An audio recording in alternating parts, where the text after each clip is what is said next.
ჩვენ შეჩვეულები ვართ, რომ თითქოს თავიდან ვფიქრობთ და მერე ვმოქმედებთ, მაგრამ ტვინის კვლევა აჩვენებს განსხვავებულ თანმიმდევრობას. თავიდან ხდება მოქმედება, მომზადება, იმპულსი და მხოლოდ ამის მერე ხდება გადაწყვეტილების გაცნობიერება. ნეირობიოლოგთა ექსპერიმენტები აჩვენებს, რომ ტვინი წამით ადრე იწყებს მოქმედების მომზადებას. ხდება მოქმედება და მერე ამის გაცნობიერება. ტვინი არასდროს მუშაობს რეალურ დროში.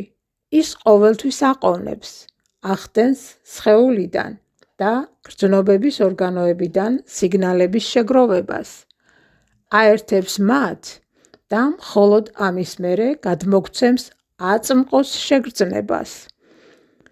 და რასაც ამ მომენტში რეალურად განვიცდით, ეს არის შეგროვილი და აწყობილი ახლო წარსულიდან ვერსია.